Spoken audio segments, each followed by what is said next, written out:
Hi everyone, I'm Nancy. And I'm Stephanie. And if you enjoy our videos, please like and subscribe. We want to get to a little good news before we start the trial debacle. The Princess of Wales arrived today at the Maidenhead Rugby Club to take part in a rugby skills session and develop a conversation around the crucial early years by including discussions on fatherhood. Here she is. That's her platform. I love it. It's the early development of children. She did sort of the same thing yesterday where she went to go see mothers who have anxiety and need to be around other mothers as community to support them. And then they also give baby massages, which was really sweet, just to calm the babies down. And today she's doing this, so good on her. She's great. She's definitely coming through. And I always love to see her active, like when she played tennis with Emma, or anytime when she races her husband. I really love it whenever I see Princess Catherine out and about, and I have a feeling we're going to see a lot more of her in the future, for sure. The Heritage Foundation is a conservative think tank in Washington, D.C., and they are suing the Biden administration, the DHS portion of the Biden administration, Department of Homeland Security, for Harry's visa records, because they're saying somebody that was doing all these drugs should not have been allowed to come into the country, and we need to see if he was getting special treatment from the administration and how that worked and all this stuff. So the US government has a week to decide to give Harry's visa records. This seems like a no case. There's a lot of speculation. Well, there's no case here, basically. I don't think anything's going to come out of it. No. However, for people that dislike Harry and Meghan, I think it'll be interesting to actually see the record. I'm just curious to see how long he's allowed to stay here, what type of visa he's here for. Is he on a work? Diplomatic He can't visa. be on a diplomatic visa. Maybe not. I want to see is he on a work visa? Is he on a marriage visa? Is there such thing as a marriage visa? Yeah, you could get married and then you get a visa. Well, but that would, serious? No. That's to then become, hey, I watch 90 Day Fiance too. That's then to become an American citizen. Is Harry trying to get his US citizenship? I mean, I just want to know why Harry is in America and why we just can't get him out. So the trial starts today, and reporters in the courtroom were saying that he did look a little bit more prepared because he had more papers in his hand. But as much as you're prepared, I mean, cross-examination is no fun for anybody, especially when it's that green guy that they called the Beast. And I love that name. And just because he had papers in his hand doesn't mean he was necessarily prepared. He could have just had papers in his hand. And from what I gather, Harry said, "I don't know," 18 times. He said it a lot. 18 times. He said it a lot. As much as people thought he looked prepared, saying "I don't know" 18 times is not as prepared as one would think.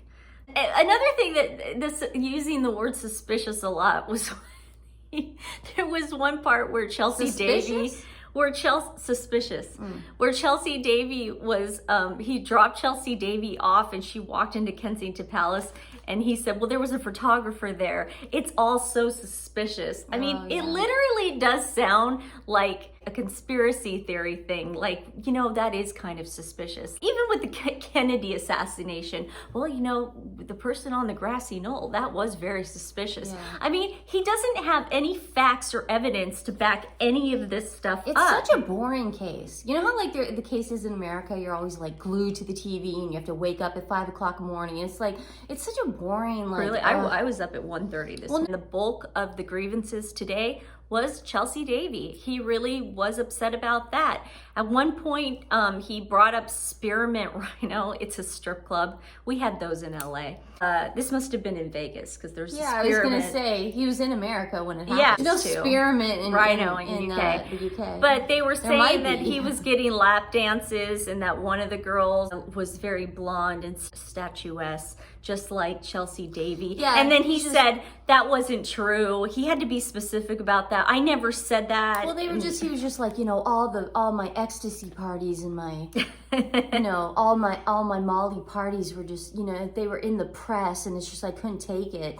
It's like, dude, you partied. Yeah. It's gonna be in the press. Well, okay? he was more mad. He was more mad. Do you want to know what Hunter Biden goes through on a daily basis? And this dude's doing more than Molly. Yeah, dude. Okay. Yeah, you don't want to. You don't want to even go near that. Jeez. But he was basically mad that Chelsy found out about the Spearmint Rhino thing through the press. And it's like, you were there at Spearmint Rhino with a bunch of strippers and your army pals, and you're thinking that the press somehow hacked your phone, and that's how they found out about it? That's what's so interesting about this. In Vegas? That's what's so interesting about this case. Every single answer of Harry's is almost like, oh, I would have gotten away with it with Chelsy if you guys just didn't insert yourself into the narrative. I mean, I told my friend that to tell her that we were going to, a church later that night and pray. No, that's not how Vegas works, and it's not how Miami works. So Chelsy was probably on to you without the media coming down. Yeah, I don't think that the Mirror needed a tip from whatever stripper called, the papers and said Prince Harry was here last night. Well, he's tipping people now. How do we know back then he wasn't doing the exact same thing? I don't think he was. I guarantee, though, it wasn't. I'm just saying he's doing it now. Yeah, the girls at Spearmint Rhino, they're not. And we all know when you go to a strip club in Vegas, how much privacy you get. It's so discreet. It's so discreet. You wouldn't even know. There's no cameras everywhere. It's like, ask Tristan Thompson. He knows. He knows, man. You can go and motorboat anybody. And just ask Tristan. Yeah, it's so easy. Yeah, it's so easy. No, Harry's living in a fantasy world. At one point, he was asked, well, if the court decides that the Mirror had not hacked your number, would you be relieved or disappointed? And Harry said that was speculation, but claimed he would feel injustice. So he's not going to be happy unless the press pay. So Green was basically saying, well, wouldn't you be happy? Wouldn't you feel relieved that people weren't hacking your phone?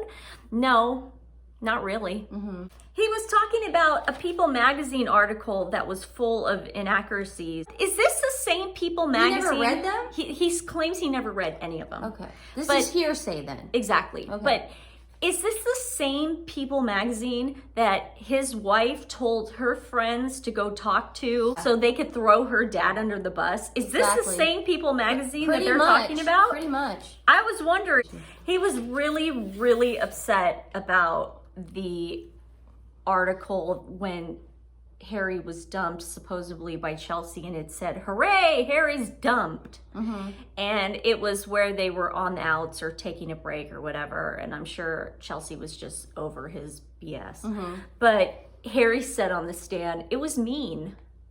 It was mean that people talked about your breakup? Yeah, I mean, I get it, but we all went through high school. I had a public breakup in newspapers. It sucks. Stephanie had a really public breakup. I mean, not in high school. This is real life, kids. Yeah. It sucked. Yeah, I lost it. You did lose it. Yeah. For like a couple of years. I had to go, my parents had to buy me a house in the desert, and I went on sabbatical. She literally, that's how bad it was. Yeah, she thinks it was sabbatical. It was more us just keep her away from public. Yeah, keep her away from Portland. Well, I didn't want to self-destruct in my city. I didn't want to self-destruct in LA where everyone knows me. I wanted to self-destruct somewhere where nobody knew me. And she did a really good job at that. Thanks, and now dude. she's better. Thanks, dude. And now she's better. Thanks, dude. But I'm a human. Yeah. Okay. And she doesn't have the resources Prince Harry had. I don't. My parents bought me a house in the desert, but okay, I don't have royalty. He was just on his high horse. He had the silver spoon. It was just classic Harry. At one point yesterday, I told Nancy in the live, I said, there was this vulnerability, shyness about him yesterday, but then today, washed it all away. The other thing I didn't understand was Green said, well, why are you even bringing this about? Like, had you ever even thought about this when you were younger? And he goes, no, I met my lawyer by chance in France in 2018. That's where he met his lawyer and got the idea to do this. I thought that was like, whoa, guys. Well, he didn't. This has been 7 years, though, in the making. or 8 years in the making. But that's what I'm saying. But I find it very start back up. This. No, I'm saying this sounds like he would have even thought about starting it back up.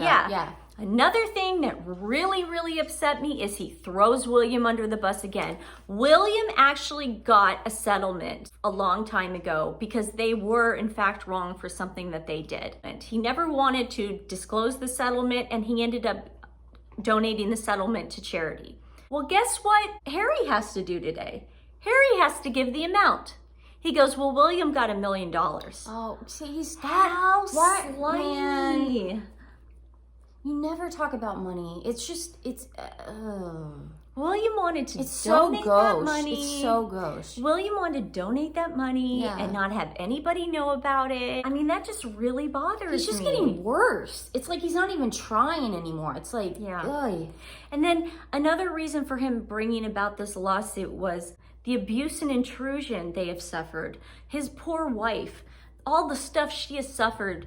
What are you talking about? She brought this upon herself. You guys would have been under the umbrella of the royal family, the protection of the royal family. Nobody would have gotten to you. Now you're in America where it's a free-for-all. The judge asked why Harry thought his phone was hacked.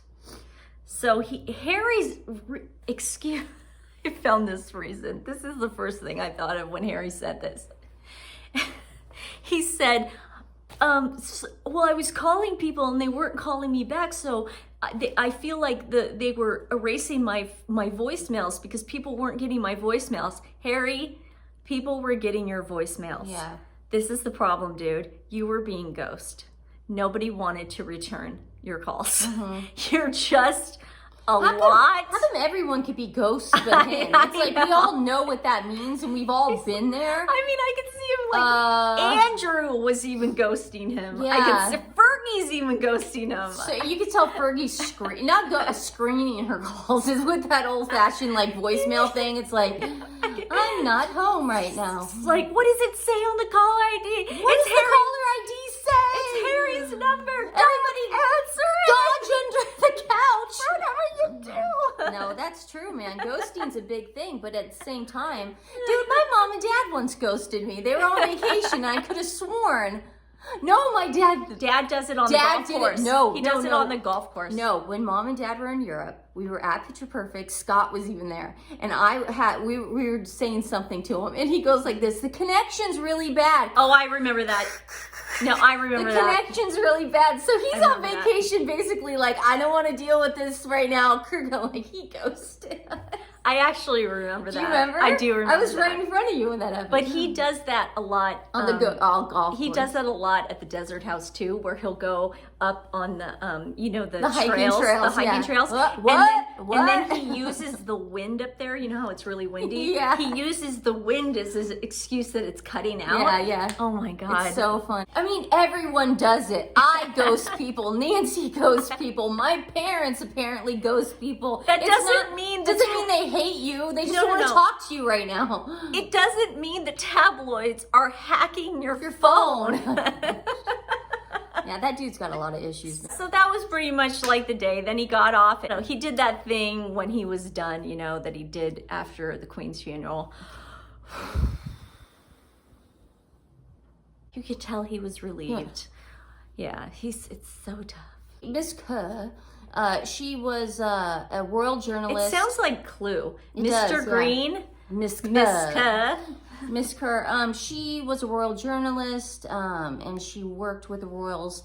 And then she was there to testify that then after her employment with the royals, she started to work for the Mirror. And Piers Morgan was, the editor at the time. And they were just asking her questions like, do you remember this? Do you remember that? She's pretty smart. She was like, I don't remember. And then Harry's attorney goes, did you even want to be here today? And she goes, no, my lord. Like, it's just like, why would I want to be here right now? So she went through all her stuff. I see it as a nothing burger. I don't think anything's going to come out of this case. I don't think celebrities or lives are going to be protected any more than they already are. I don't think they need protection. I think they're fine. I think it's fine. I think, you know, in London, I see Claire Danes walking down the street, and it's not like I'm going crazy and wanting to take her picture. Same in New York. Same as New York. Nobody, yeah. Maybe LA's a little worse. Yeah, LA maybe, but again, paparazzi's called these days. They don't follow you around. New York, you can walk around. Yeah. No security. You know that Nick Jonas. Which one? Not Nick, the other one. Joe Jonas. Joe Jonas. Him. Sophie Turner. Sophie Turner and him with their 2 kids. They can just walk to the park, no security. I mean, in New York. Harry and Meghan. But Harry and Meghan need security. In Montecito, which has 3 gates, they need security. Yeah, you can't even go to a park in Montecito without it being gated. And just going back 18 years and saying, this affected my life. Look at me, guys. I can't even sleep at night. I got to take drugs. I got to drink alcohol. I got to go party at strip clubs. This is what it did to me. See, this is where it ends with me. And he gets all emotional when he leaves. He goes, oh my Lord, you have to understand, I've dealt with this all my life. I get it, but so is William. Yeah. So is your dad. And so is everyone else. You're triggering William right now. Yeah, and William has more weight on his shoulders than you right now, Harry. Because he has to serve his country. What the heck are you doing? He's not writing books and going on Anderson Cooper Live, okay? That's not what William's doing right now. He's visiting hospitals and schools. Yeah, I mean, look, Harry, you screwed the pooch on this one. You messed up. You married the wrong person. You're gone effed up. I really do think, I know I say this every show, but divorce is imminent. I think he's going to go back to Montecito, and it's going to, who knows what the next step is. His hotel in Montecito. His hotel in Montecito. In Santa Barbara. Yeah.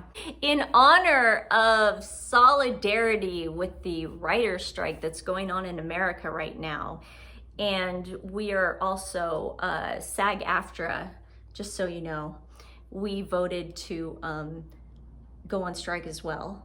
So we'll see where that goes. But in honor of that, our animal charity is called Actors and Others for Animals. It's a nonprofit that offers spay and neuter assistance along with vet bill coverage. So it's basically like actors and other people that love their animals so much but need a little bit of help paying their vet bills and surgeries and whatnot, getting them spayed or neutered. Especially with a lot of people out of work this summer, they're gonna need it. So we gotta help out. We want to help out. Share it. If you can't give any love today, that's fine. It really does make a difference, guys, if you share it, because you know it just gets around, and especially with social media these days, it can go anywhere. I can't wait to see Dan Wooten in his reenactment. So I'm waiting for that too. Yeah, I'm totally waiting for that. It's gonna be funny. Yeah, so tonight we will be doing our reaction video to the final episode of Vanderpump Rules. Thank goodness. There's a huge bombshell coming up. We're not going to be doing it live because the last time we tried doing that, they cut us off because of copyright. So we'll tape our reaction and then I'll put a cute little video of us and show you the clips tomorrow. Oh, it won't be cute. And you guys will be able to see what we saw and keep the swear words down to a minimum. I've never seen the show, so but Stephanie promises that tonight will be interesting, even for people who have never seen the show. Because there's a big bombshell. Yeah, so there's a bombshell. So everyone have a great day. Bye, and guys. We will see you Love later. you. Bye, guys.